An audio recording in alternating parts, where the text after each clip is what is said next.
bien, bienvenue après la pause. Comme vous pouvez voir, nous sommes toujours autour Frontenac et en compagnie de Manon Massé. Manon, merci beaucoup. Ben, ça me fait plaisir. Bonjour tout le monde. Bonjour, Manon. Et simplement, excusez-moi de vous apostropher Manon, ça me semble de circonstance, je vous dirais. Ben, je vous dirais que je connais peu de gens qui m'appellent pas comme ça. Vraiment? Ah, d'accord. Parfait.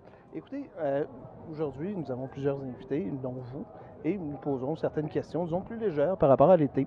Donc, nous aimerions savoir, dans le cadre de la Saint-Jean-Baptiste, votre meilleur souvenir de la Saint-Jean-Baptiste ou de la fête nationale au Québec que vous avez eu jusqu'à présent.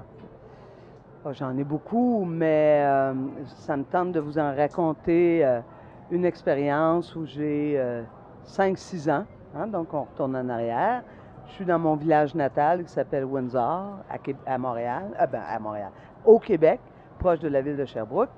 Et ben, je suis tout petite. C'est comme toutes les fêtes de la Saint-Jean, on s'en va au milieu du village, il y a un endroit espacé, une place publique. On s'en va là, et là, de mes yeux d'enfant, il y a un feu de la Saint-Jean. Mais là, j'ai l'impression qu'il est grand comme l'église quasiment. Tu sais, c'est un feu énorme. Et à un moment donné, la fanfare du village, qui existait à l'époque, je ne suis pas si vieille que ça, mais quand même, ça existait. Et la fanfare qui arrive, et là, joue de la musique, le monde chante et tout ça. Et là, moi, j'ai l'impression qu'il est très, très tard, mais il fait noir, je me souviens de ça. Et là, les feux d'artifice commencent. Donc, je t'en parle, là, puis j'en ai des frissons. Définitivement, les feux d'artifice. Pour vous, la Saint-Jean-Baptiste, c'est un spectacle un peu son et lumière, on pourrait dire. Tu le dis très bien, exactement, avec le feu, les feux d'artifice, la musique aussi. Hein, la présence de la musique, même chose comme on a ici autour. Alors, je me sens un peu chez nous quand je viens autour. D'accord. Et c'était une fête assez représentative, on pourrait dire, par rapport autant pour hommes-femmes, exactement. Oui, ben par chez nous, oui. Ici aussi, d'ailleurs, je le vois bien. Et quelque chose qui est particulier, moi, mes parents étaient des fédéralistes convaincus. Et par contre, la fête de la Saint-Jean, qui ne s'appelait pas encore la fête nationale, la fête de la Saint-Jean, ça, c'était important. C'est important, donc il y avait une fierté d'être qui ils sont, puis d'amener les enfants là, puis de continuer la tradition. Parfait. Mais vous me dites que vos parents étaient fédéralistes. D'où venez-vous à ce moment-là que vous êtes souverainiste?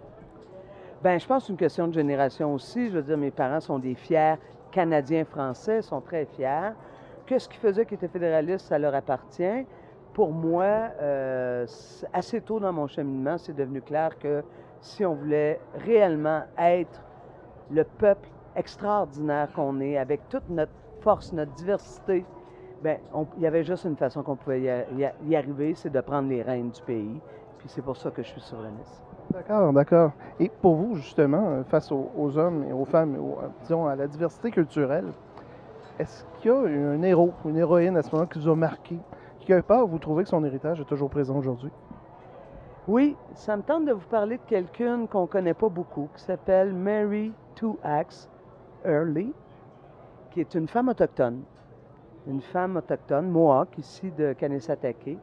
Cette femme-là, à la fin des années 70, début des années 80, a mis au jour l'injustice profonde pour les femmes de la loi sur les Indiens.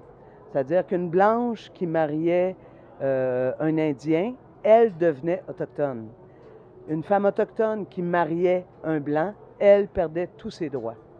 Et donc, ses enfants aussi. Alors, Mme Touax, elle, s'est battue jusqu'en 1985, où la loi a été changée et maintenant, les femmes autochtones, peu importe avec qui elles se marient, elles gardent leur statut. D'accord.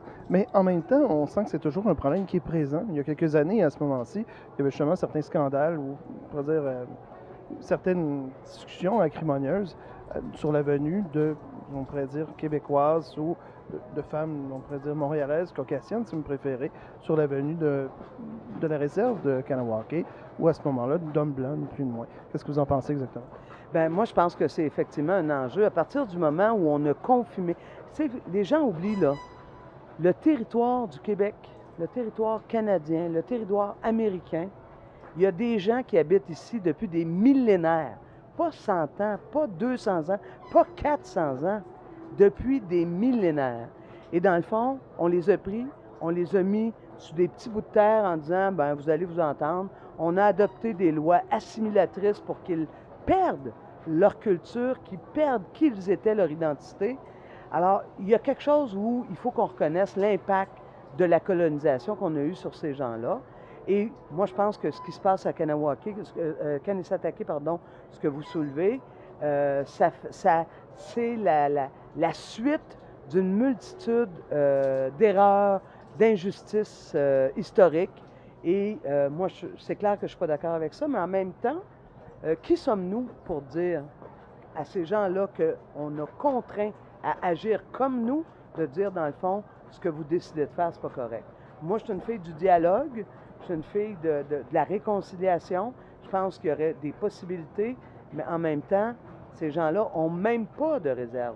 Hein, c'est pire, là. Ils n'ont même pas de bouteille. On ne reconnaît pas. Alors, moi, je pense qu'il y a du travail à faire, puis je suis prête à le faire. OK, parfait. Et juste la prochaine question qui me vient à l'esprit, est-ce que vous avez une réalisation qui, quelque part, vous a marqué au Québec? Quelque part, aujourd'hui encore, vous trouvez un héritage de tous les jours? Oui, oui, ben moi, c'est Hydro-Québec.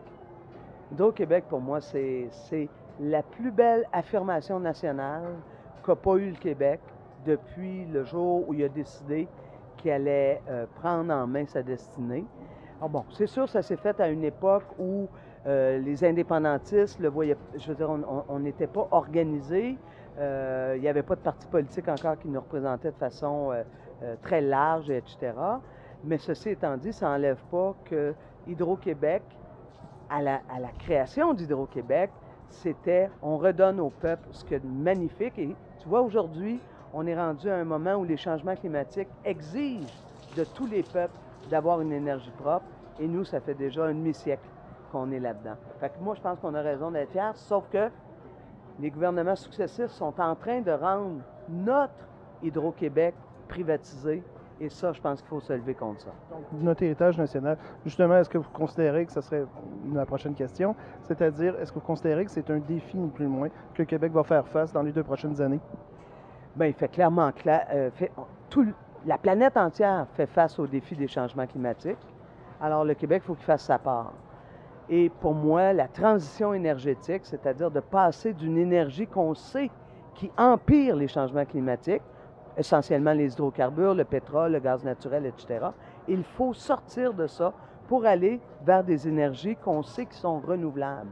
Et on pense souvent à l'hydroélectricité, bien sûr, c'en est, mais en même temps, les grands barrages, comme propose la CAQ, là, c'est pas une bonne idée, ça, parce que là, on crée d'autres problèmes environnementaux.